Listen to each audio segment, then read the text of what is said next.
All right, I want to thank all of our speakers. We're going to transition the panel now. Panel's coming. You can open your seats for our speakers. So we've got Tracy, Maryam, Joy, David, Ted, and Fran.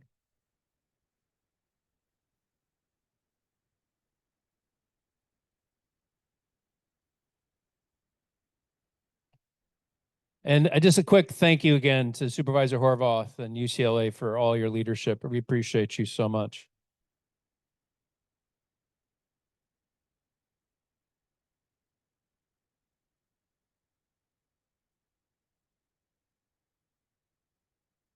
Come on up, Fran.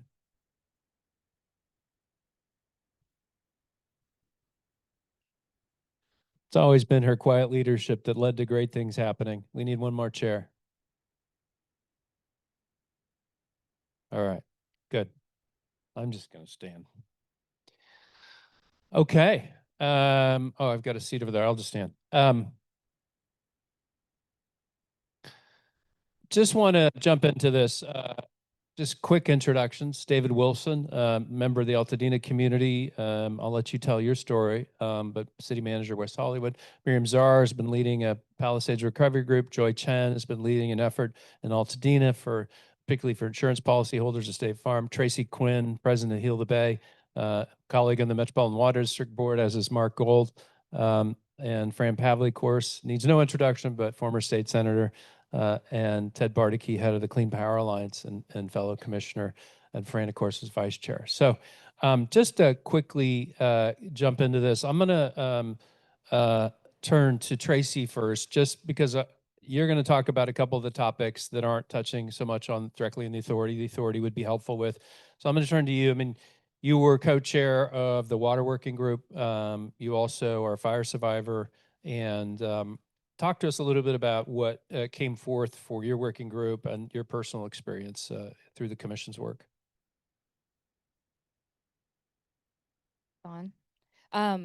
I am a relatively new but proud resident of the Pacific Palisades. And, you know, I think my biggest takeaway from these fires as somebody who was impacted was that we were simply not prepared for a wildfire of this magnitude, not as individuals and certainly not our government agencies. The days, weeks, and even months that followed the fires were filled with incredible uncertainty for impacted individuals, especially for those whose homes were still standing, because many of the materials and resources were being directed towards people who had lost their homes. That left people whose insurance companies were trying to force us back home immediately after the fire entirely on our own to figure out if we needed testing or remediation. It also meant that many of us were unable to secure long-term housing. So folks like myself have had to move upwards of 10 times since January. And now, as many of us return home, safety is top of mind. What are we moving back to? And what will it look like to live in these communities as rebuilding and recovery is happening? So what I tried to bring to the commission was the perspective of somebody who will be living in the Palisades during recovery, and turning to our incredibly helpful WhatsApp chats there's so many for impacted individuals in both the Palisades and Altadena, so make sure that I could represent the broader interests of the impacted families. As Matt spoke to, you know, we looked at issues that have arisen during this fire, questions around debris removal and who it applies to, questions around soil testing. These are things that have been really important to those of us who live in these communities. And while we may not benefit from them ourselves, we know that this type of thing is, you know, could potentially happen again, not only here in LA, but in other communities. And so we want to make sure that they're better prepared and that they have those access to expanded debris removal and testing. When it came to the water working group, we really started with a debrief of what happened in the communities in the Palisades fire and in Eaton. We had enough water, right? Southern California has record storage, but we couldn't get the water where we needed, in large part due to pressure losses in the system. So we focused on recommendations to maintain pressure in the system, including adding redundancy to our system supplies with distributed sources of water and energy. So this means cisterns on parcels that we're rebuilding, right? We're like really looking at principles of low impact development that we've been advocating for decades to ensure that we are more climate resilient when it comes to drought, and utilizing these for supplemental firefighting supplies. In order to do that, we also need energy storage on our parcels. This will allow us to pump water from those cisterns or our pools up to rooftop sprinklers or other needs to try to protect on the parcel scale. This will also ensure we're not pulling water from the system that the firefighters are using. And that system also needs to be able to maintain pressure. One of the things that happened in this fire was that when the power went out, these pump stations were relying on generators that were diesel powered. So looking at how do we make sure that that power source is more resilient as well. And of course, we looked at recommendations to protect our beautiful coast. I couldn't represent Heal the Bay on this commission without thinking about how our coasts were impacted. And obviously, my incredible co-chair, Dr. Mark Gold, who brings decades of experience to this as well. Looking at how do we prevent pollution and sedimentation from reaching our coast. We've seen contamination throughout the bay, and really making sure how do we protect this in the future. The implementation of these recommendations is absolutely critical, and it's going to ensure that LA is better prepared for future wildfires. But it also means that many communities that will unfortunately join this tragic club will also be better prepared. And I've been so proud to be a part of this commission. So thank you. Thank you, Tracy. I also want to recognize Veronica Padilla joined us from the commission as well. Also runs Become a Beautiful. Thank you for being here, Veronica. This, as a side comment, this panel could be populated by each of the commissioners, and we could spend hours. And I think actually one of the thoughts that came to mind is we talk about what's next. The commission is committed to following up and working on the implementation and briefing policymakers and working towards these being put in place. And doing briefings on each of the topics virtually is probably a good idea, led by our co-chairs, and recognize Jonathan Parfrey's long work on resiliency as well, and Donna's work as co-chair of the Land Use Working Group, and everybody. Okay, thank you, Tracy. I'm going to turn to Ted next, and I asked if you'd be willing, if you think there was anything we missed in the first part of the briefing on the authority, but also you were co-chair along with Mary Leslie, another esteemed civic leader here, on resiliency and sustainability, on the energy working group, and of course through your leadership of CPA. So please share with us your thoughts as we continue the conversation. Great, thank you, and thank you everyone for coming, and everybody who provided input to this. We were, excuse me, at Clean Power Alliance, we serve Malibu, we serve unincorporated LA County, we serve Sierra Madre, we serve most of the foothills across the San Gabriel Valley. We serve the entire Conejo Valley. We are deep, deep, deep in fire risk territory. In fact, more than half of our customers, to Supervisor Horvath's point about high risk areas, more than half of our 1.1 million customers live in communities that have high fire threat zones. This is important for, obviously, for our community members, for our customers, for but also for those future communities. We had over 7,000 of our customers lose their homes. But importantly, also, we had at any one time over 100,000 customers on PSPS outages during those fires and in the winds. This doesn't just impact where the fire burns, but where the fire might burn. And we know from Edison, who controls the PSPS in our areas, that because of this last fire, the threshold for implementing PSPS has been lowered. So there's more of that coming. So with that knowledge, we came into thinking about the energy and what can we do in the energy system to think about that. I want to highlight four things very quickly. One is to ensure that, I think it was mentioned earlier, to ensure that there's coordination between the energy companies like ourselves and the communications companies. Because if you send out an alert or tell somebody where to go and they can't get it because either the communication power is down or somebody's home power is down, that alert goes out into the ether. So that's one high recommendation, that we improve that coordination and that resilience. The second thing is about undergrounding. And undergrounding is an important tool. We need to do it in the right places and on the right time frame, which I'll get to in a minute. But it's expensive. And to say blanket undergrounding everywhere, every time there's a fire, and that's how we're going to do it, we're not going to be able to pay for all of that every single time without taking away investment infrastructure from other parts of the grid that are really necessary. We can't underground the whole grid. So part of the recommendations in there is, where do we underground and how do we pay for it without burdening every single ratepayer across California for rebuilding in just a couple of areas. And the last thing I'll note on the energy side is strengthening the grid and preparing the grid for a high electrification future.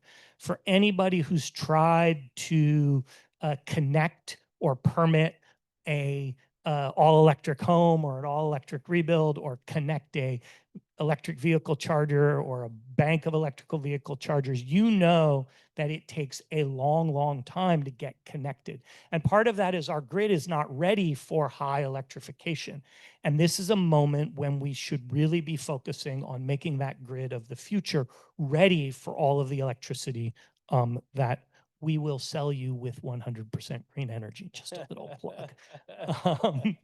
Thank you, Doug and Maryam and my Malibu friends here, and Lindsay for the bringing unincorporated county to 100% green energy. I want to come back to the authority. I did co-chair along with Russell Goldsmith, from former CEO and board chair of City National Bank, the group that really worked on this along with Cecilia. Every time I think about these energy recommendations, I think, who's going to do this? Who's going to do this? Is it the CPUC and the LA Department of Water and Power commissioners operating independently? Maybe not. No offense to my friend Richard Katz or the good President Alice Reynolds. Who's going to coordinate that? You know, we're going to have 20,000 workers going into every day into each of these rebuild areas to rebuild. That's going to destroy the roads. When those roads get torn up, that's when we underground. Who's going to coordinate all of that? Who's going to be at the table every single day going, this is our job to do it? And so I want to echo what Cecilia said, not just from the point of view of the community, but the point of view of the infrastructure that we need to build to support that community now and going forward. So thank you. Thank you, Ted. I'm going to turn to you next, David. Talk to us a little bit about your story as an Altadena homeowner. And then you've been part of this commission, and you know what it takes to implement policy from a city council, a body, but just talk to the importance of actually putting these ideas into action and what it's going to take. Thank you, David. Hello, everyone. Yes, I'm David Willson. I'm currently city manager for the city of West Hollywood. I've been city manager there for a little over 25 years now. An Altadena resident for about 23 years now. We did completely lose our home during the fires. We are planning to rebuild, but it's going to take some time. It's going to take a lot of work. I think a lot of what you've heard today, our community is going through, and there's a lot of hard decisions that are being made by my neighbors and myself about rebuilding, about soil testing, about all of these various things. And people are making those critical decisions today. And so, like, there's not time to put legislation into place a year from now. We're already 5 months after the fires. And so, as we look at addressing this, it has to happen now. And I often talk with my staff about working at the speed of government, and that's obviously not very fast. But there's often a need for that because we are working with public money and we're making long-term decisions that are impacting people's lives. And so it is a very high need to be cautious and take some time on some things. But this is not that case. This is something that there needs to be urgent action taken.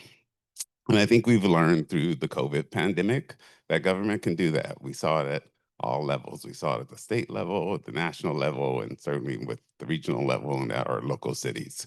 We implemented legislation in days. It wasn't months. And we didn't always get it right. We often then had to come back and make adjustments. And there's time to do that. And so I truly recommend that we treat this as that type of thing. And this is obviously not comparing this to the pandemic, but for the people who are directly impacted and survivors of this, for them, it's more critical than the pandemic because this is going to make long-term decisions for the rest of their lives. So I guess my recommendation would be that both on our regional level, and I know our supervisors working towards this, as well as the state level, that these things, and particularly as we're talking about the Rebuild Authority, like that needs to happen now. And again, it can always be adjusted, but there needs to be legislation that's brought forward, that's put into place in the next 30 to 60 days. I think as we look at those immediate recommendations, I think that as well as the soil testing, I know there's a lot of opportunities for soil testing, and the Army Corps of Engineers did a fantastic job.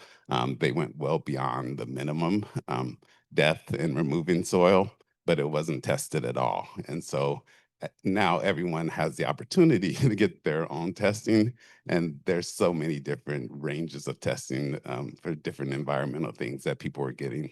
And so it's not covering everything. So there needs to be some consistency in that. But again, that has to happen right away because people want to build right away. And I understand that.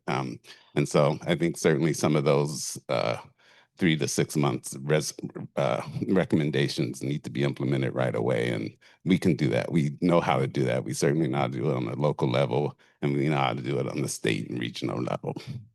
Thank you, David. True wisdom. And a call to action for each of you to reach out to legislators, particularly if you live in Senator Allen or Assemblymember Irwin or Senator Perez or Assemblymember Harbidian's districts, to reach out and encourage them to pursue this. I know each of them are talking about it, and particularly Senator Allen, but it is of great importance and urgency. And just as an anecdote to reinforce David's comment, I was talking to, I won't name the organization, but an organization focused on rebuilding, raised significant resources, had the first permit pulled in Altadena to start construction, and the family was concerned about the soil, and so they paused the rebuilding. And that certainty required is so important. So thank you for bringing that up to you and Tracy. I want to turn next to two of our community leaders that have joined us today. Thank you both for making time to be here and all the work you do for your community and for your neighbors and fellow residents of these neighborhoods. I'm going to turn to you first, Joy Chen. You from the Altadena neighborhood, you've been working hard with the community. Talk a little bit about that work and speak to the part of the recommendations that you think are most critical for the work ahead in the next 30 to 60 days. Sure. Thank you. Thank you so much, Matt. Thanks for having me. My name is Joy Chen. I'm the founder of the Eaton Fire Survivors Network. So we're a community of 2,500 displaced families in the Altadena area. We meet on Discord, where we have 50 moderated channels. And so so I get a look every day at a very granular level of what's going on with our recovery. And right now, I would say families are facing overwhelming barriers. Just every aspect of this recovery has been very, very difficult. A very few of us have moved home. I have been lucky enough with my family. We had great insurance that came through right away. So a couple of weeks ago, we've moved back into our home. But for those of us who are back, we're worried about, is it safe to be living here? Is it safe inside our houses? Is it safe outside of our houses? Are we poisoning our children by moving back? People are worried about, is it safe to start school for our kids this fall? There's just so much uncertainty. Excuse me. And I think, like Meg said from UCLA, there's just a sense that government has let us down. So I think there's just a general loss of confidence in the government. I'm sorry. And that's caused many families to start to lose hope. We have over 100 properties on the market at any time. Hundreds of home sales have closed in Altadena. Many people are just saying, I just can't take this anymore. I just need to leave. Many families are facing greater devastation every single day in financial trauma, emotional trauma. We're certainly seeing mental health problems arise as people just worry about the future. What will the future hold for my family? So I think so many of the issues that you all have addressed in your report, insurance has been a big issue. We're discovering that many of us are discovering we're hundreds of thousands of dollars uninsured. And for even the part that we are insured for, we're having a huge fight just getting access to the insurance coverage that we've paid for decades. We're meeting massive delays and denials, and we're working on that. So we're working hard to try to unite, come together, build community, and hold the institutions around us accountable. And I think amidst all this, for me personally, it's just been an incredibly inspiring morning to see what can happen when some of the top leaders in our community come together. I've known Matt and Cecilia for decades. These are some of the brightest lights of our generation from the 90s, I served from the 90s. Coming out of retirement. I guess we're kind of getting a little long in the tooth here.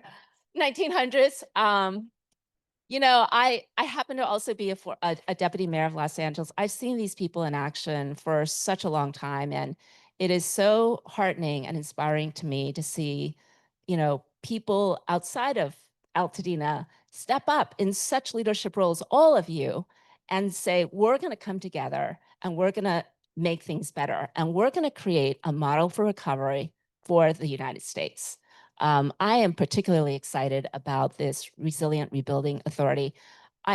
I served as deputy mayor. I know how difficult it is when you don't have authority to try to coordinate among all the different levels of government and governmental entities out there, to try to control them and say, please make this a priority on your plate. I know you've got other things going on. Just on a personal level, just to stitch together those one-on-one relationships and to think about the huge number of entities involved that would have to be involved in actually rebuilding the Palisades and Altadena in a resilient way, in a safe way, in an affordable way. It's going to take some bold leadership. And I'm seeing that in this report. I'm especially excited about tax increment financing. That is the sort of thing, I think for Altadena, the biggest thing we're facing, if there's one thing, is money. There just is not money for families to rebuild, for the infrastructure to rebuild, for businesses to come back, and for that tax increment financing.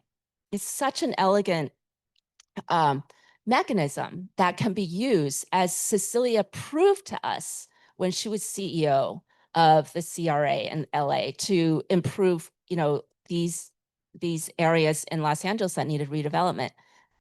If we can apply that mechanism here, then we can get the funds to rebuild our communities in a way that is safe, in a way that is affordable, in a way that is sustainable for our families to come back to, and in a way that sets a model nationally for recovery after a disaster. So thank you all. And the time to act is now. Thank you. Thank you, Joy. Maryam Azar here from the Palisades. We've known each other. We haven't connected in a long time, but I coached her son in AYSO soccer many years ago. My son played with her son and went to school together.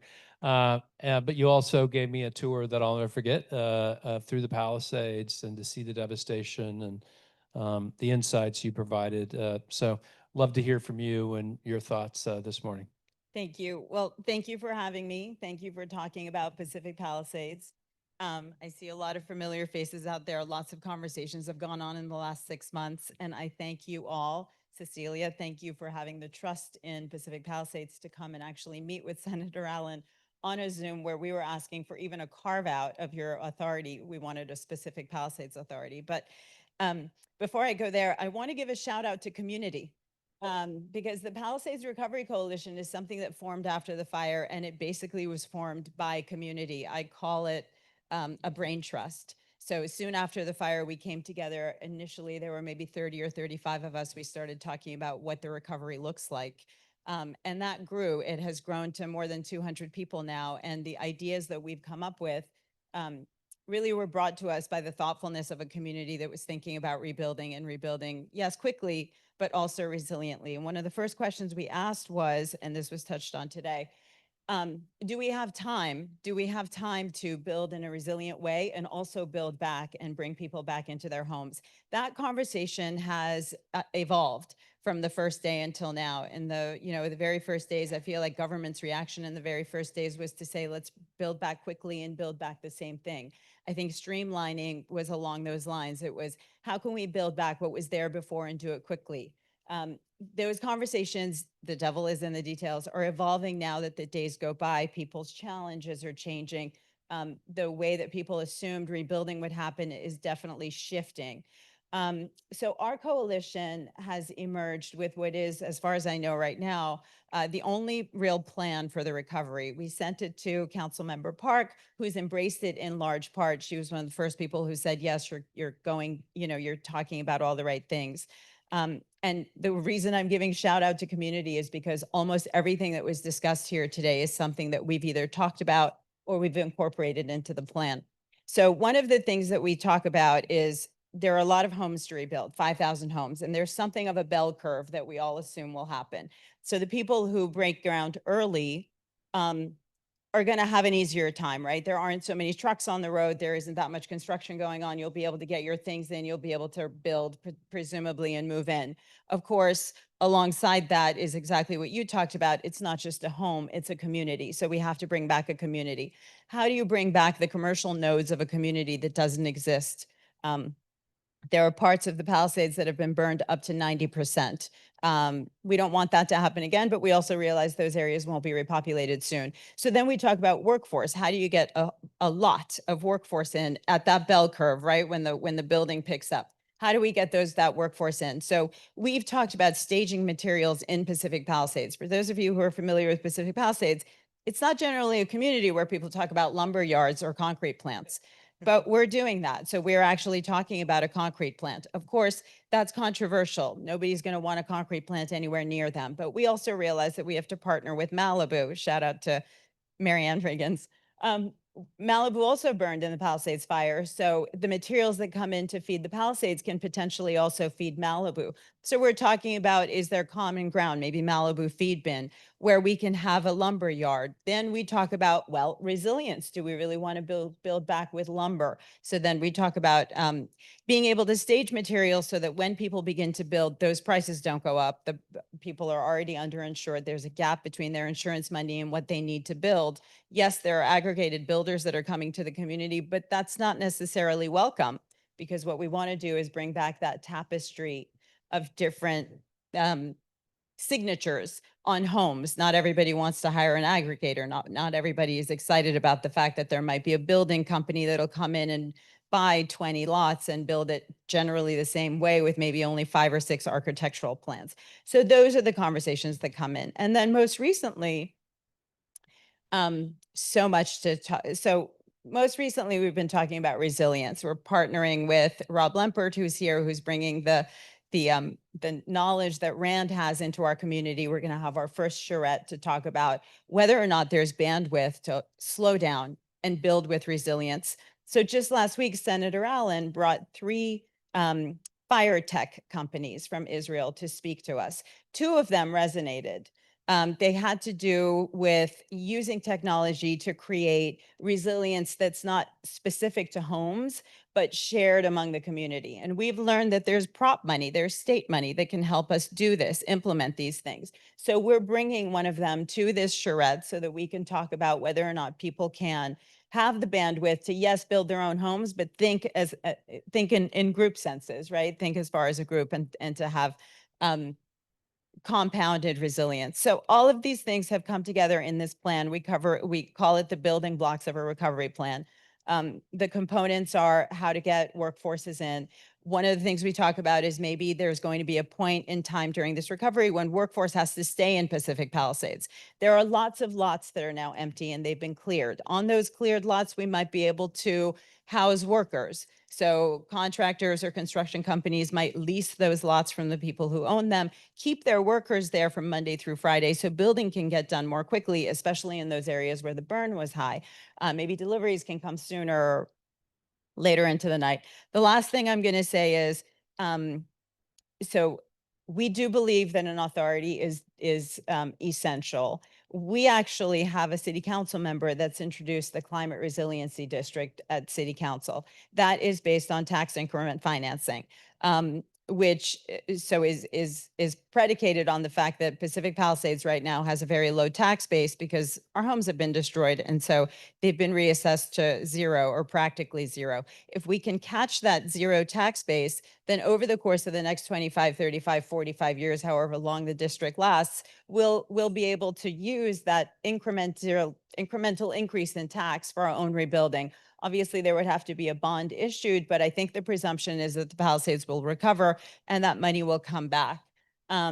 We also know that you've recommended an authority. We actually believe that there's still a narrow lane left for Pacific Palisades to create an authority to do some of the things that these 2 districts will not do. So that remains to be identified. But among them are all of the plans that we've made for collective resilience, for the building materials, whether it's concrete or other resilient building materials, the housing of workforce, and then ultimately to bring back that tapestry that Pacific Palisades is known for.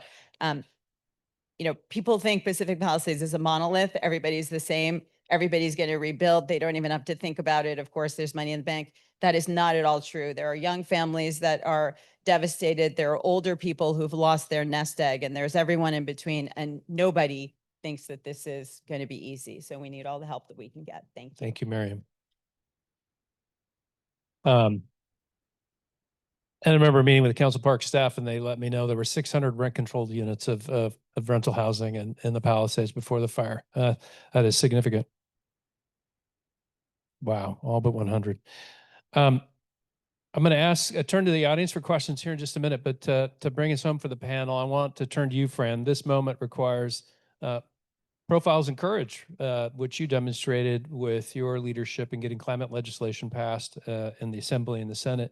Talk to us a little bit about any reflections that you have and final remarks here for the panel about what's needed from your former colleagues to meet this moment.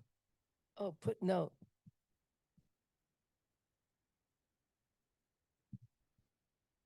That's no pressure at all, but my state senator, Ben Allen's going to get a text real soon. Good. His name has come up not just once, but twice, but he could be a hero here. And we need him. He covers a lot of this area, and he'll work well with his colleagues, whether it's Assemblymember Jackie Irwin or the 2 individuals from the Altadena, Eaton area. Yes. Is that good? Okay. And so that'll be number 1. I'm just taking a lot of mental notes during this. I just want to thank the audience for coming. Supervisor Horvath, we wouldn't be here without you. And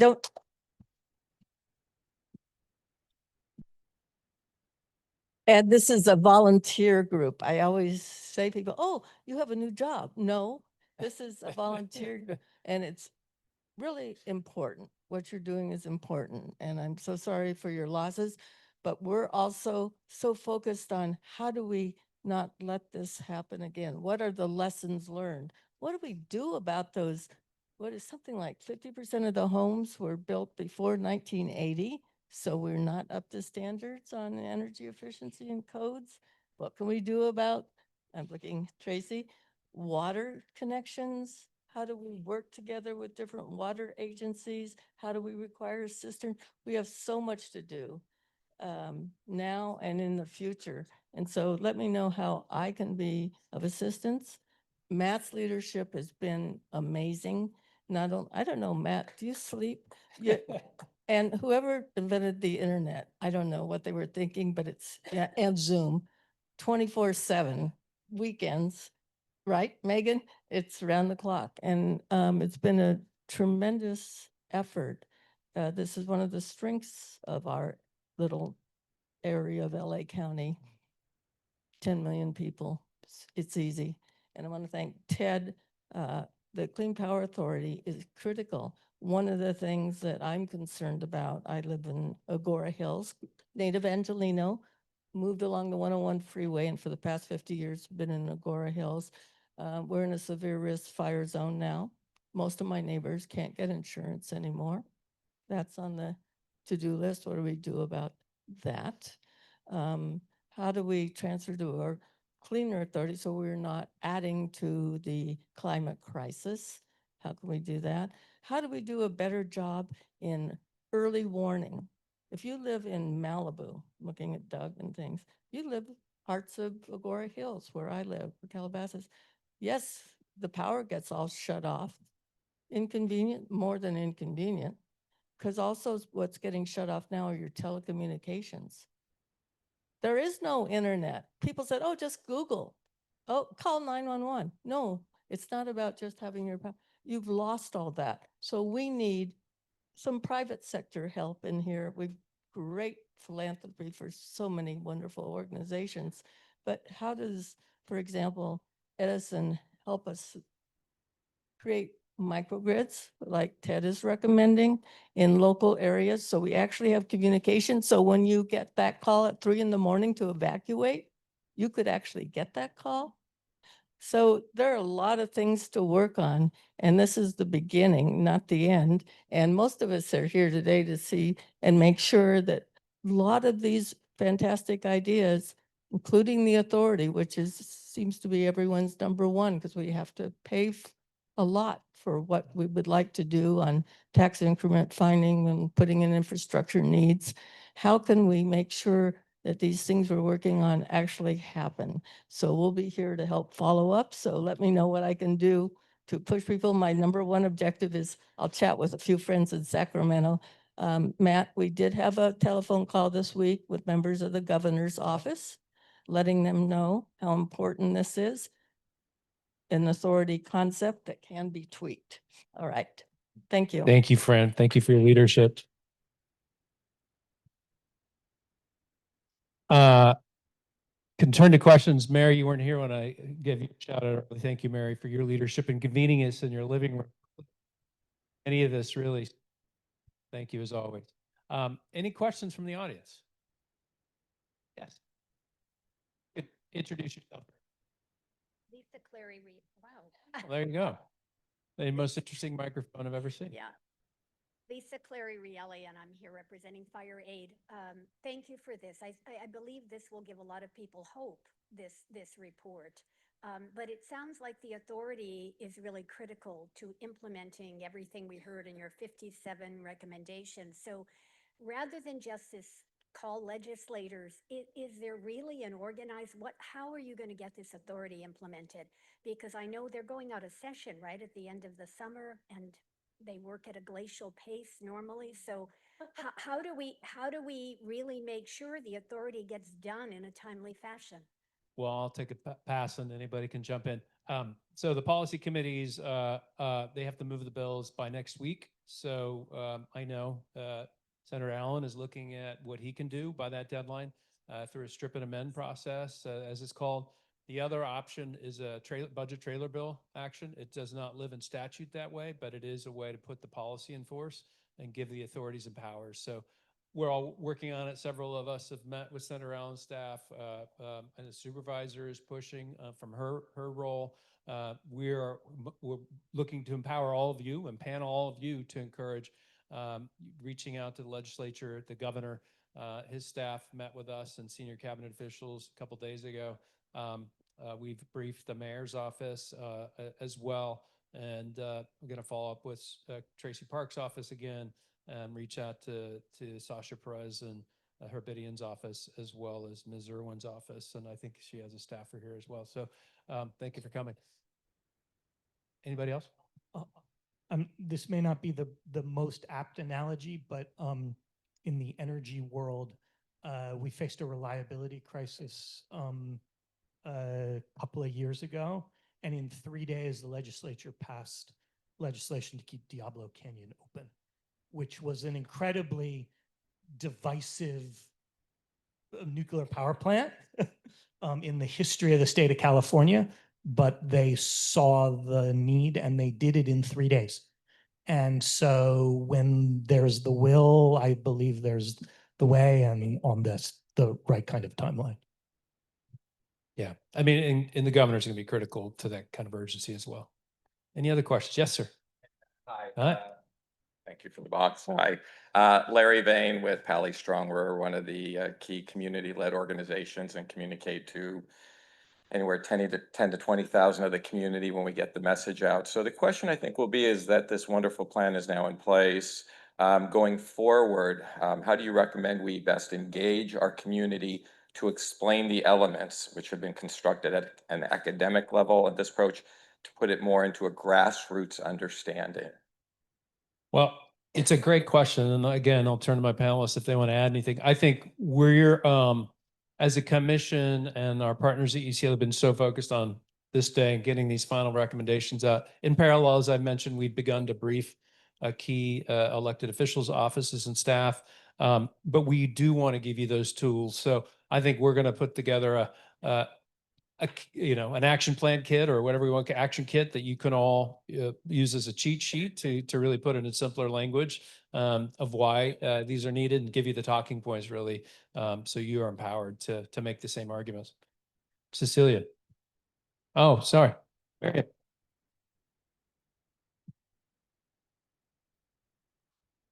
Thank you. So in Pacific Palisades, there have been, I would say, 3 or 4 organizations that have, hit the ground running after the fire, and they've grown. One of them is Pally Strong, Larry Vane. One of them is the Pally Recovery Coalition. The other one is Team Palisades, which I think is largely supported. Well, Team Palisades, there's Department of Angels. There's the Pacific Palisades Community Council, where you were last week. I'm the chair emeritus, the immediate past chair. So 3 or 4, we come together every Wednesday. We have a 4 o'clock call. And one of the things we've talked about the last 2, maybe 3 weeks is this idea of an authority and how we need to get some talking points out there. So we're in touch with Tracy Park's office. We speak to a gentleman named Larry Cosmont, who's, set up these districts before. We are trying to bring together the talking points that we as a group of 4, and you're one of them, can bring together, make it more grassroots, more digestible by, people who haven't been talking about this for 3 or 4 or 5 months, and then to be able to put it out there. But first we need the legislation. We need something we're working towards to say, look, this is on the table.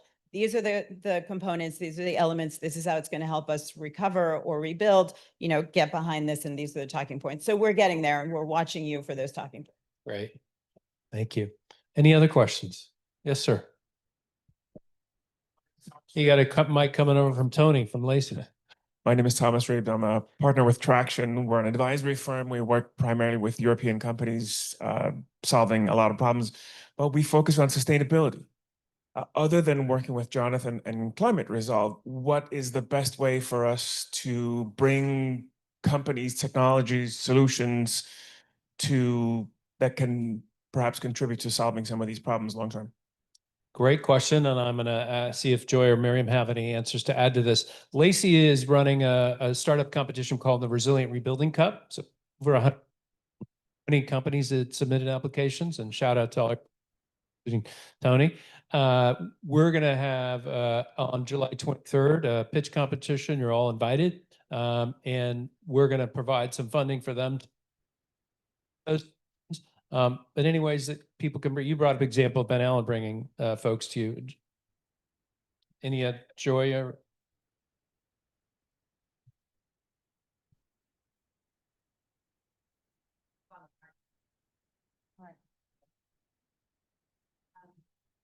Get my emails, my emails are bombarded with companies, law firms, et cetera, who want to be promoted.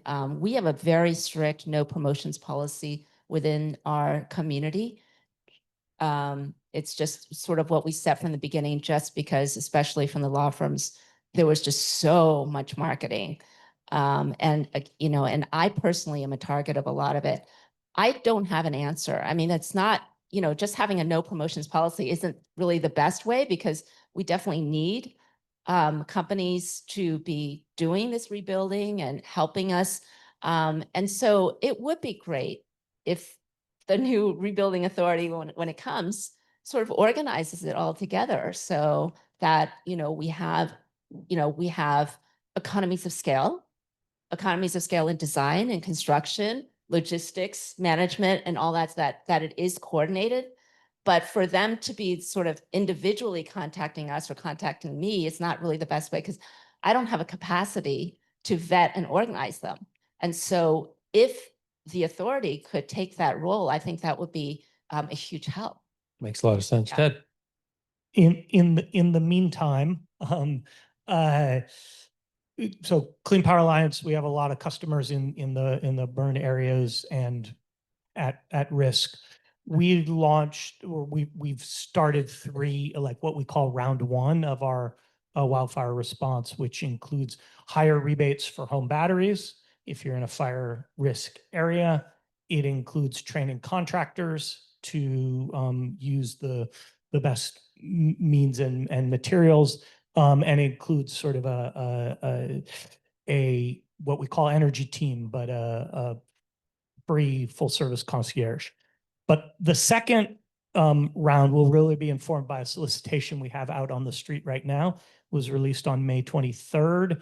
It's an innovation solicitation for folks who we don't know who are out there, to solicit their best ideas for business models, for services, for programs that are sustainable, climate resilient, and meet this moment.